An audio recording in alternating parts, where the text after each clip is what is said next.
자, 오늘 하나님 말씀은 날 때부터 맹인이라는 제목입니다. 한 맹인이 있었습니다. 예수님과 제자들이 길을 가다가 날 때부터 맹인된 사람을 보게 됩니다. 제자들이 물었습니다.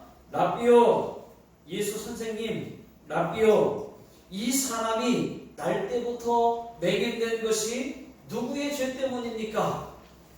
자기의 죄 때문입니까? 아니면 부모의 죄 때문입니까? 예수님의 대답은 자기의 죄 때문도 아니고 부모의 죄 때문도 아니고 아니다. 하나님이 하시는 일을 나타내시고자 하심이라. 그 말씀을 하시고요.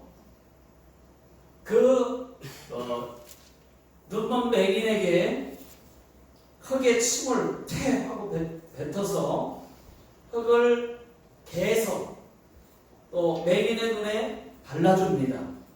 그리고 하시는 말씀이 실로암 연못에 가서 씻으라. 그게 다였어요.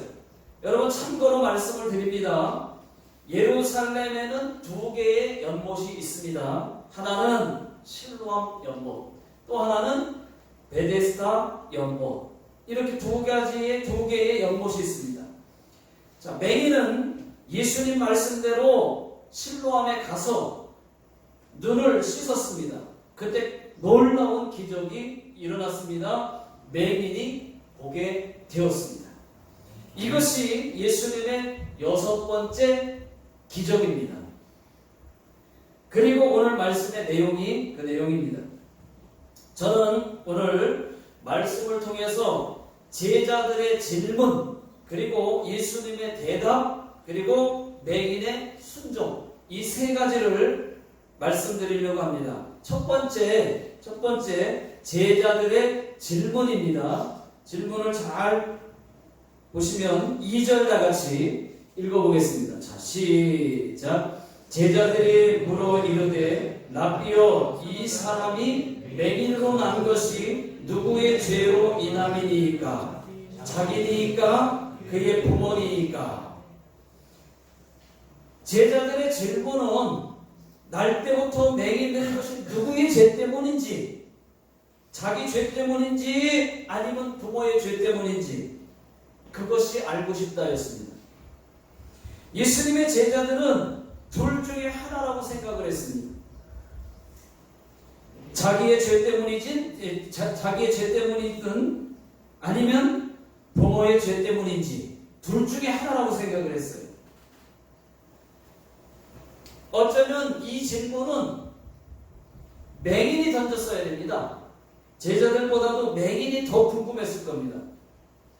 라비오, 예수 선생님, 내가 무슨 죄를 졌길래, 부모가 무슨 죄를 졌길래 왜 내가 맹인으로 태어난 것입니까? 라고 어쩌면 맹인이 그 질문을 하고 싶었을지도 몰라요. 제자들도 궁금했겠죠. 어쨌든 제자들의 질문은 틀렸습니다. 누구의 죄입니까? 사람들은 이렇게 제자들처럼 맹인으로 태어났다든지 장애인으로 태어났다든지 그러면 무조건 저 사람은 죄 때문이라고 생각을 할 수 있습니다. 이것은 여러분 불교의 잘못된 그 업 사상입니다. 원래 불교의 업은요, 불교에서 말하는 업이 아니에요. 원래는 처음 어디서부터 나왔느냐? 불교 자체의 아이디어가 아니고 인도의 힌두교에서 나왔습니다. 그리고 그 힌두교는 브라만교라고 하는 종교에서부터 시작된 것입니다. 본래 이 브라만교의 가르침이 다 그런 것입니다. 여러분들은 들어보셨을 겁니다.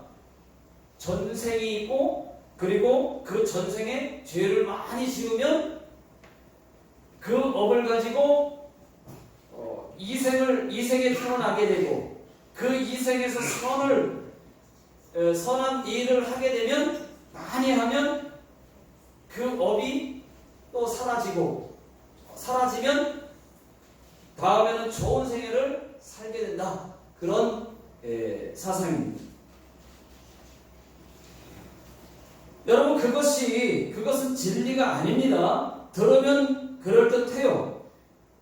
이것은 사실일 수도 없고 진리일 수도 없습니다. 여러분, 전 세계 죄를 많이 지으면 개구리로 태어나고 쥐로 태어나고 또 뭐 안 좋은 걸로 태어나고 이렇게 생각하는 그 사상, 그게 업사상인데 잘못된 거죠. 그래서 이 땅에서 잘못 태어났어도 그가 선한 일을 많이 하고 또 잘하면 다음 또 이 생에서는 또 사람으로 태어나고 또 더 좋은 것으로 태어나고 이렇게 말하는 이것은 절대로 진리가 될 수도 없고 여러분 진리일 수도 없습니다. 예수님의 제자들의 질문은 틀렸습니다. 제자들은 죄가 있다고 전제하에 누구의 죄입니까? 하고 물었습니다. 여러분들이 장애자들을 보실 때 또는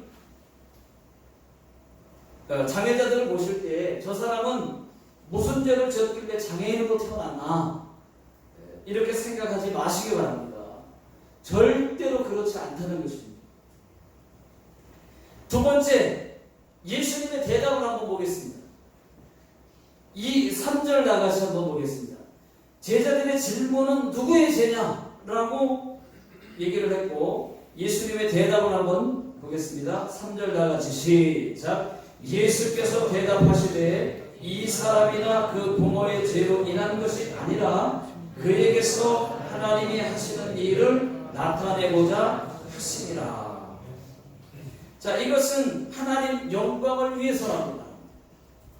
장애인도 하나님이 만드셨어요. 예수님도 하나님 영광을 위해서 네 개를 고쳤습니다. 하나님 영광을 위해서 그들이 있는 것입니다. 하나님의 살아계심을 나타낸 것입니다. 하나님을 믿는 교회가 하나님을 믿는 사람들이 장애인들을 돕고 섬긴다면 여러분 그것이 하나님의 영광을 나타내는 것입니다.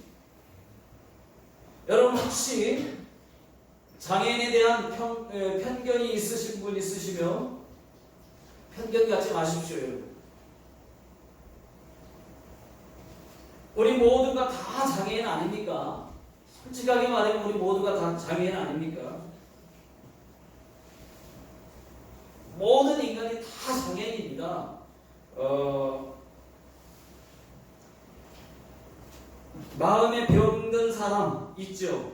성격 장애를 가진 사람, 결벽 장애, 정신 장애 가진 사람들이 얼마나 많아요. 마음에 병이 있는 사람들이 얼마나 많아요. 그러니까 모든 사람이 다 어떻게 보면 장애인이에요. 이렇게 장애 없는 사람이 아무도 없는데 사람들은 육신의 장애만 보고 정죄하게 됩니다. 근데 육신의 장애뿐만 아니라 여러분 저희 모두가 다 혈기를 많이 낸다든지 작은 거 하나하나가 다 장애 아니겠습니까? 여러분 한번 생각해 보십시오. 왜 남이 주는 상처는 기억 못하면서 남이 주는 상처는 기억하면서 내가 주는 상처는 왜 기억하지 못합니까? 저는 누구 때문에 상처받았어요. 그런 소리는 많이 들었어요. 그런데 자기가 상처를 준 것 때문에 괴로워하는 사람은 별로 못 봤습니다. 나는 상처를 받았다는 거예요. 나는 상처를 준 건 생각 안 하고 상처받은 것만 기억해요. 그렇지 않죠? 여러분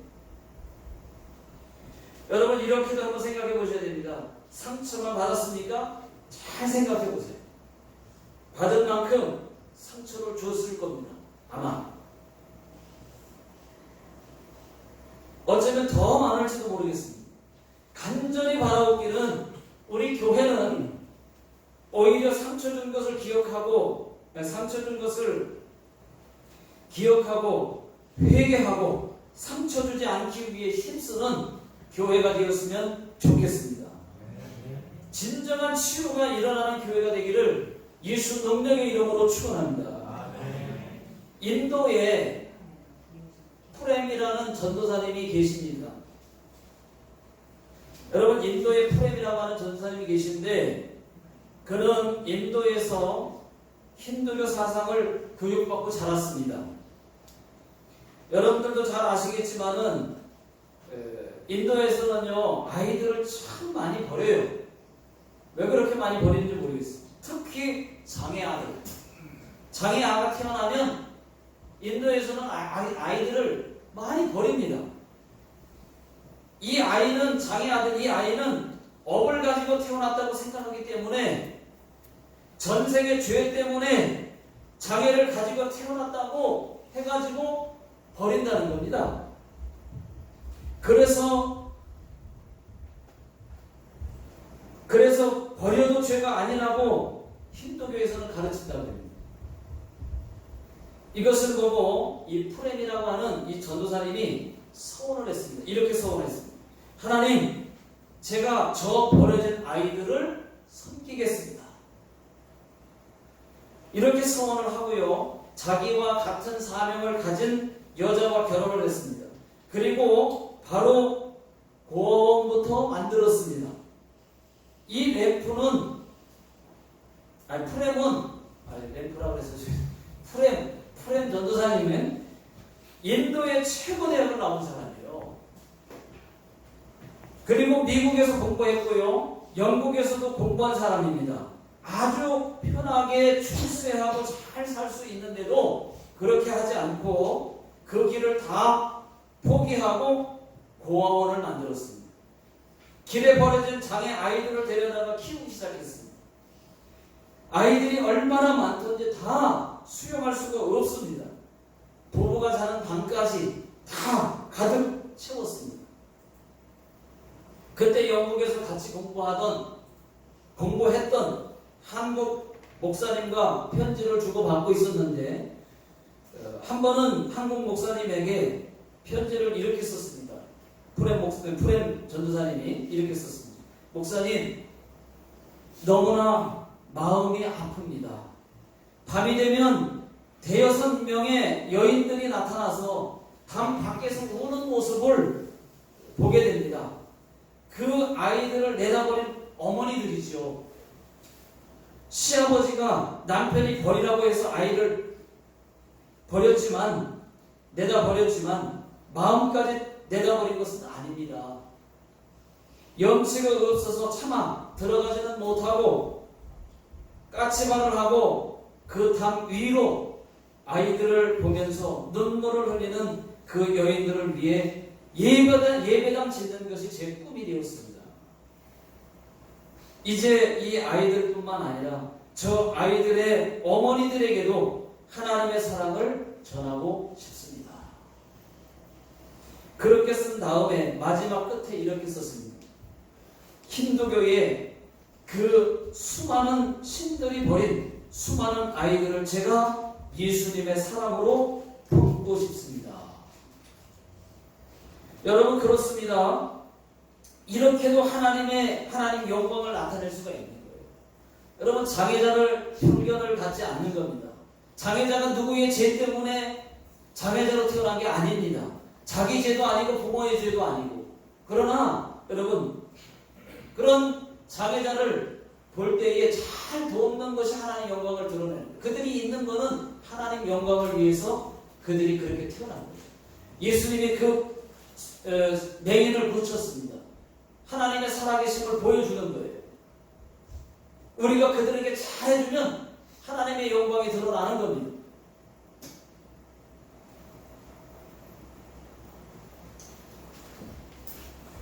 여러분, 장애인으로 태어난 것이 자기 죄 때문도 아니고 부모의 죄 때문도 아니라고 예수님이 분명히 말씀하셨어요. 오늘 말씀에도 맹인, 이 시각장애자, 이 시각장애인이 나오잖아요. 장애인들을 보시면 여러분 잘 대해주셔야 돼요. 불쌍히 여기지 마시고요. 여러분, 불쌍히 여기는 거는 장애자도 원치 않아요. 불쌍한 눈으로 바라보는 거 장애자도 원치 않습니다. 그냥 잘 해주면 됩니다. 그런데 장애자를 불쌍한 눈으로 보고 불쌍히 여겨서 불쌍하게 막 막 불쌍한 거 다 표시 내면서 도와주면은 그 장애인이 상처를 받습니다. 불쌍히 여기는 거 정말 싫어해요. 동정하는 거 되게 싫어합니다. 여러분, 그냥 잘 해주시고 불쌍한 눈으로는 보지 마세요. 그 장애자들이 원하는 거예요. 여러분, 하나님의 뜻이 있기에 장애인도 있습니다. 하나님 영광 때문에 장애인이 있습니다. 나면서부터 장애인도 있고 불의의 사고로 장애인이 된 사람도 있습니다. 얼마 전에 여러분 저희 교회에 나왔던, 여기 앞에 휠체어 타고 나왔던 신호직가상 보셨죠? 신호직가상은 뇌출혈로 장애를 입었습니다. 몇 년 전에. 그런데 여러분, 그 신호직가상에게 제가 그 다음 주에 또 나오실 것을 말씀드리고 전화를 했더니 안 받는 거예요. 전화를. 그래서 또 한 주간 넘어갔어요. 전화를 안 받고 피하는 것 같아요. 그래서 이유를 알 수가 없어서 또 전화를 그 다음 주에 또 모시러 가려고 전화를 했습니다. 했더니 이번에는 전화를 받으셨는데 어떻게 말을 하냐면 화장실이 불편해서, 교회 화장실이 불편해서 못 가겠습니다. 그래요. 나오고 싶은데 교회 화장실이 너무 불편합니다. 여러분, 저희 교회도 장애인 화장실이 있으면 장애인도 품을 수 있지 않겠습니까? 그런데 저희 교회가 남녀 화장실이 있고 그 옆에 보시면 부엌 창고처럼 쓰고 있지만 거기가 사실은 장애자 화장실이에요. 그래서 공사가 다 장애자 화장실 앞으로 만들 거 생각해서 만들어 놓은 겁니다. 배관 시설까지. 거기에 변기 놓고, 장애인 화장실 변기 놓고 시설만 똑같이 그냥 갖추면 장애인 화장실이 되는 거예요. 근데 지금 돈이 없어서 우리가 지금 공사를 다 그거를 변기만 놓으면 되는데, 변기만 놓고 씻을 것 그런 것만 놓으면 세면기만 달면 되는데 그걸 못한 거예요. 10년 동안. 여러분, 그것만 하면 제가 연락드리겠다 그랬어요. 드린다 그랬어요. 그것이 만약에 되면 그때는 연락 달라 그랬어요. 여러분, 장애인들이 오면 저희 교회가 장애인들도 예수님 영광을 위해서, 하나님 영광을 위해서 있는 분들인데 잘 해드리면, 잘 섬겨드리면 교회가 복이고 개인이 복이고 그렇게 한 사람이 복 아니겠습니까? 저는 그런 게 너무 안타까운 거예요. 우리 교회가 그거밖에 안 되나 하는 생각이 저 스스로를 막 채찍질하는 것이죠. 여러분, 장애인들을 멀리하지 마시고 장애인들에 대한 편견을 버리시고 하나님의 눈으로 바라보시고 하나님의 사랑으로 대할 수 있기를 주의 이름으로 축원합니다. 자, 세 번째는 맹인의 순종입니다. 첫 번째는 제자들의 질문이었고, 누구의 질문입니까? 예수님이 대답은 누구의 질문 아니다. 대답은 하나님 영광을 위해서 있는 것이다. 영광을 나타내기 위해 있는 것이다. 말씀하셨고, 세 번째는 맹인이 순종을 했다는 것이죠. 여러분, 세 번째 맹인의 순종입니다. 6절, 7절 다 같이 한번 읽어보겠습니다. 자, 시작. 이 말씀을 하시고 땅에 침을 뱉어 지륵을 이겨 그의 눈에 받으시고 이르시되 실로암 못에 가서 쓰시라 하시니, 실로암은 번역하면 본염을 받았다는 뜻이라. 이에 가서 씻고 밝은 눈으로 왔더라. 여러분, 이 맹인은 날 때부터 맹인이었습니다. 1급 장애인이었습니다. 날 때부터 소경으로 태어났고 날 때부터 장애인 소유를 듣고 자랐습니다. 요즘 말로 말하면 왕따를 받고 자랐어요. 왕따를 당했어요. 여러분, 이때 당시에 소경들이 할 수 있는 건 아무것도 없습니다. 그냥 구걸하는 수밖에 없습니다. 이때 당시에 맹인이라고 하면 할 수 있는 게 없어요. 그 구걸하는 것밖에는 없어요. 거지로 그냥 평생을 구걸하면서 살아가는 겁니다. 얼마나 조롱을 받았겠어요? 왕따를 얼마나 받았겠어요? 학교 다닐 때. 말하자면, 요즘으로 말하면. 그런 사람 아니었겠습니까? 그런 소경에게 예수님께서 땅에 침을 뱉어서 흙을 이겨서 그 흙을 맹인 눈에 정성껏 발라줬다는 얘기죠. 제 생각입니다만은 이 맹인이 침 더러운 줄 몰랐던 게 참 다행이에요. 제가 생각합니다. 침 더러운 줄 알았으면은 예수님께서 자기 눈을 고치신다고 하는데 그냥 안수만 하셔도 고칠 수 있잖아요. 근데 침을 탁 헤어 뱉어가지고서는 땅에다가 흙을 이겨가지고 흙을 자기 눈에다 발라줄 때 그 침이 더러운 줄 알면 어떻게 하겠어요? 안 보이니까 모르니까 그냥 해주시는 대로 받은 거 아니겠습니까? 그런데 그러면 그렇게 했다고 우리가 보는 한눈은 보인다고 치더라 안 보이는 한눈을 만약에 예수님이 침을 탁 하고 뱉어가지고 만약에 이렇게 했으면은 잠깐만요 예수님 꼭 그렇게 하셔야 되겠습니까? 하고서 거부했다고 하면은 못 고쳤을 텐데 이 장애인이 침을 더러운 줄 알아서 거부했다면 아마 못 고쳤을 텐데 그러지 않았다는 거예요. 순종 그대로 있었고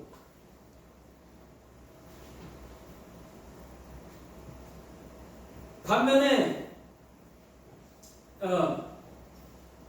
그래서 예수님만 믿고 그 다음에 실로암에 가서 씻으라고 하니까 실로암까지 가서 그가 씻고 다 깨끗함을 받았다는 것입니다. 보게 됐다는 것입니다. 여러분 반면에 여러분 왜 예수님이 침을 뱉어서 진흙을 발랐을까? 이렇게 한번 생각을 해봐야 됩니다. 예수님이 능력이 부족합니까? 뭐가 부족한 게 있겠습니까? 안수만 하셔도 될 거를 왜 굳이 예수님이 침을 뱉어서 흙을 이겨서 흙을 발라줬을까? 왜 그런 행동을 하셨을까? 여러분 그 이유가 있습니다. 그것은 유대 랍비들이 만든 안식일법 때문이었어요. 안식일에 하면 안 되는 39개 조항이 이 유대인들이 이 바리새인들이 자기들이 만든 거거든요. 경건하게 만든 건데 39개 조항이 있어요. 그게 성경보다 더 위에가 있어요. 그 중에 3가지 조항을 예수님이 깬 것입니다. 그게 뭐냐? 안식일에 침 뱉지 말라. 그거를 침을 뱉으신 거예요. 또 안식일에 반죽하지 마라. 밀가루 반죽을 해서 빵을 만들어서 막 반죽하고 막 하는 건 일이 되니까 몇 발짝 걸어서도 안 되고 예를 들면 얼만큼 무거운 거 들어도 안 되고 39개 조항이 있는데 안식일에 일을 하면 안 돼. 안식일은 거룩하게 쉬어야 돼. 그거 있다 보니까 그거를 정하다 보니까 39개를 정했는데 그 중에 안식일에는 침을 뱉으면 안 돼요. 그리고 안식일에 반죽하면 안 되는데 퇴하고 예수님이 진흙을 반죽을 하셨어요. 깨기 위해서. 또 안식일에 병 고치면 안 됩니다. 그런데 예수님이 안식일이었거든요. 안식일 날 예수님께서 그렇게 하신 거예요. 다른 방법으로 얼마든지 할 수 있어요. 고칠 수 있어요. 그냥 말 한마디로만 볼지어다 하도 고칠 수 있어요. 보게 할 수 있습니다. 그런데 예수님께서 바리새인들 앞에서 유대인들 앞에서 그것을 바른 교훈을 주시려고 말씀하시려고 그런 방법을 택해서 침을 뱉어서 흙으로 반죽해서 병을 고쳤다는 것입니다. 또 안식일에 고쳤는데요. 여러분 14절을 한번 보십시오. 오늘 읽은 말씀 9장 요한복음 9장 14절부터 16절까지 한번 읽어보겠습니다. 자, 시작. 예수께서 진흙을 이겨 눈을 뜨게 하신 날은 안식일이라. 그러므로 바리새인들도 그가 어떻게 보게 되었는지를 물으니 이르되 그 사람이 진흙을 내 눈에 바르매 내가 씻고 보나이다 하니 바리새인 중에 어떤 사람은 말하되 이 사람이 안식일을 지키지 아니하니 하나님께로부터 온 자가 아니라 하며 어떤 사람은 말하되 죄인으로서 어떻게 이런 표적을 행하겠느냐 하여 그들 중에 분쟁이 있었더니 안식일에 이 사람이 하지 못할 일을 했다. 벽을 고치면 안 되는데 벽을 고쳤다 이 말이에요. 그리고 진흙을 내 눈에 바르네 내가 씻고 나았나이다 보나이다 하니까 이것도 범했네? 세 가지를 예수님께서 범했다고 지적을 하는 겁니다. 더 쭉 읽어보시면 계속해서 그런 이야기가 나옵니다. 그런데 여러분, 예수님은 이것을 깨기 위해서 그렇게 했다는 것이죠. 또 안식일에 맹인을 고쳤다는 것이죠. 여러분, 왜 그렇게 하셨느냐? 그러면 예수님은 질서도 어기고 막 깨는 분입니까? 그렇지 않죠. 그게 성경도 아니었거니와 그렇게 하시는 분이 아니죠. 그렇게 하신 이유가 무엇일까요? 안식일의 주인은 예수님이시기 때문에, 안식일의 주인이 예수님 자신이었기 때문에 자신이 괜찮다고 하는 것을 보여준 겁니다. 그런데 자기들이 만들어가지고 그렇게 성경보다 더 위에 올려놓은 이 안식일법을 깨시는 거였어요. 여러분, 또 5절에 예수님 자신이 빛이라고 말씀하신 것도 있어서 보여주시고자 그렇게 한 것입니다. 그러니까 맹인이 가서 씻어라. 실로암에 가서 씻었어요. 순종했습니다. 여러분, 우리가 여기서 순종이라고 하는 것을 깨달을 수 있지 않습니까? 순종했더니 기적이 일어났어요. 순종 안 했으면, 흙만 바르고 가서 순종 안 했으면 못 봤어요. 여러분, 그래도 순종은 쉽지 않습니다. 실로암은 한참 내려막길을 내려가야지만 되는 그런 곳이에요. 또 연못이 밑에 있습니다. 정상에도 내려가기 힘든 곳입니다. 실로암이라고 하는 곳이. 잘못하면 굴을 수도 있고 물에 빠질 수도 있습니다. 그런데도 이 맹인은 보게 될 것을 믿고 순종까지 순종했다고 하는 것이죠. 그랬더니 그 순종이 보게 되는 기적을 만들었습니다. 여러분, 순종에는 이렇게 대가가 따른다고 하는 것입니다. 그냥 되는 법이 없습니다. 그래도 순종할 때 기적을 보게 되는 줄로 믿습니다. 여러분, 저는 순종 잘하는 한 분을 소개하고 싶습니다. 순종의 달인, 이랜드 창업자, 여러분, 이랜드 그룹 회장 박성수 집사님 소개하고 싶습니다. 지금은 장로님이시죠. 올해 66세입니다. 66세. 이분의 장점은 순종이에요. 순종의 달인이라고 할 수 있어요. 얼마나 순종을 잘하는지 몰라요. 뭐든지 하나님 말씀대로 순종하려고 합니다. 이분은. 그리고 1979년에 신천 로타리 앞에서 500만 원 가지고 2평짜리 옷가게를 열었습니다.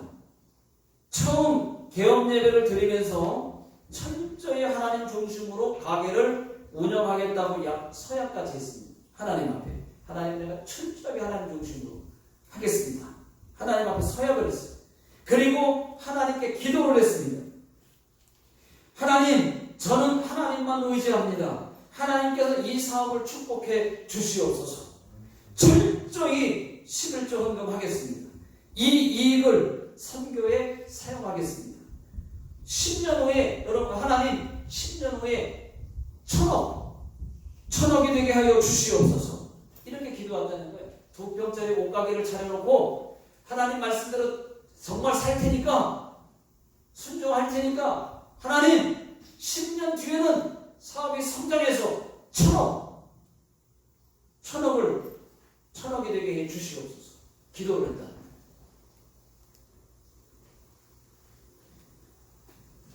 누가 보면요, 여러분, 미쳤다고 할 것입니다. 아니, 지금 2평짜리 조그마한 구멍가게 하나 차려놓고 10년 후에 1,000억 되게 해달라고 기도를 하니 누가 보면 미쳤다고 했을 거예요. 하나님 10년 후에 1,000억 되게 해주시옵소서. 이렇게 기도한 다음에 매일같이 하나님 중심으로 사업을 했습니다. 정직하게, 세금도 정직하게, 지금까지 국가에 세금을 정직하게 내는 그런 분이에요. 주일이면은 야스미 무조건 쉬고 무슨 일이 있어도 예배를 빠지지 않았습니다. 매일 기도로 시작해서 기도로 마쳤습니다. 그랬더니 장사가 너무 잘 되는 겁니다. 하나님의 방법대로 사니까 하나님이 당연히 그렇게 축복을 하죠. 가게도 점점 커지고 더 커져서 기업이 됐습니다. 잘 나가니까 또 11조 하지 않는 이 대리점 있잖아요. 옷가게가 막 대리점이 전국에 막 엄청 많이 늘어났지 않습니까? 그 대리점 11조 하지 않는 대리점은 신앙을 갖지 않는 대리점을 받을 수가 없어요. 그리고 11조 하지 않는 대리점은 끊었어요. 당신 대리점은 보니까 옷가게는 당신은 11조 헌금 안 하는 것 같은데 하나님 앞에 내가 끊겠습니다. 그러니까 하나님 앞에 잘하십시오. 이렇게 했다는 거죠. 또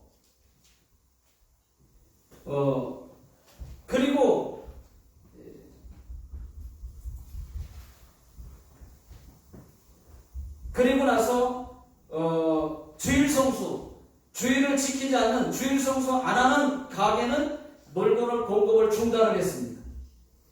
다 하나님 잘 믿자고 그렇게 한 것입니다. 다 그렇게 하나님 믿어야지만 복을 받는다 하고서 다, 그리고 주일 성수 잘 안 하는 옷가게들은 그 대리점은 물건을 대주질 않았어요.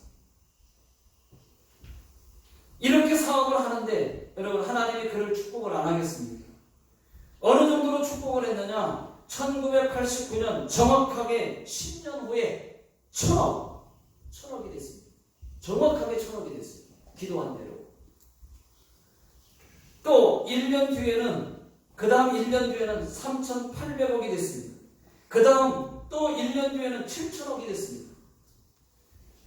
놀라지도 않으시는데 돈이 뭐 7천억이 뭐 껌값 아니겠습니까? 그죠? 아니 7천억이라니까. 그 다음에는 지금은 어느 정도인지 모르겠어요. 얼마나 불어났는지 얼마인지 모르겠어요. 그렇지만은 8년 전 2011년도에는 그때의 기록만 있습니다. 2011년도 매출은 9조 6천억 원이 되어버렸어요. 또 놀라지 않을 줄 아셨어요? 또 안 놀라시지? 작은 돈 아니잖아요. 500만 원, 이 500만 원 조그마한 옷가게로부터 시작된 이랜드가 지금은 의류 패션 사업, 백화점, 아울렛, 외식 사업, 호텔, 논항, 그리고 레저 사업까지 여러분 확장하고 있습니다. 국내 기업 중에서, 한국에 있는 기업, 국내 기업 중에서 중국에서 가장 성공한 기업으로 뽑혔어요. 선정됐어요. 중국에 진출해서 중국에서 제일 잘하는 기업으로 한국 기업의 이랜드가 뽑혔어요. 이분이 선교한 것은 이루 말할 수가 없습니다, 여러분. 이분이 선교를 얼마나 많이 했겠어요, 기업이. 그가 선교한 것은 이루 말할 수가 없어요. 그리고 전 세계에 교회를 지은 게 이루 말할 수가 없어요. 숫자를 헤아릴 수가 없습니다.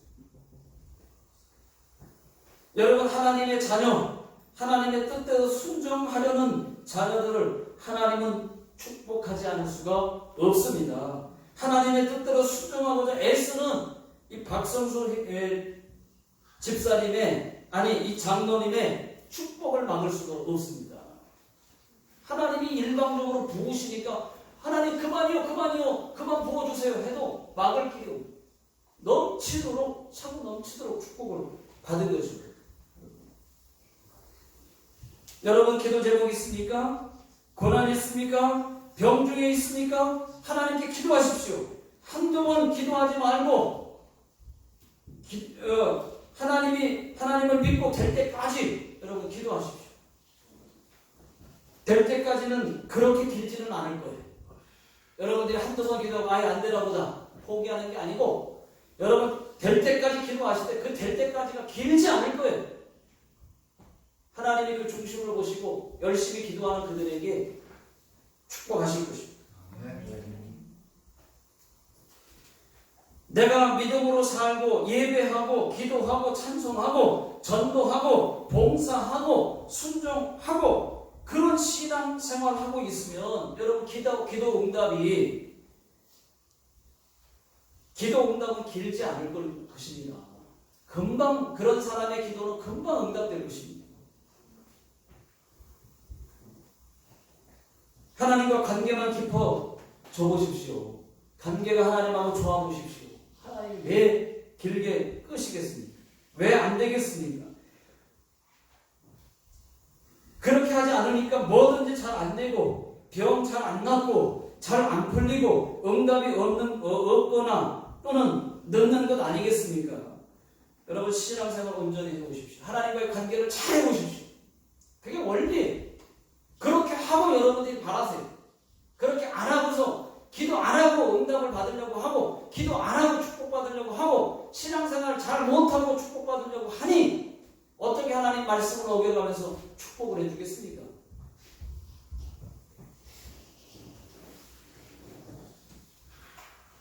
여러분 신앙생활 어렵게 생각하지 마십시오.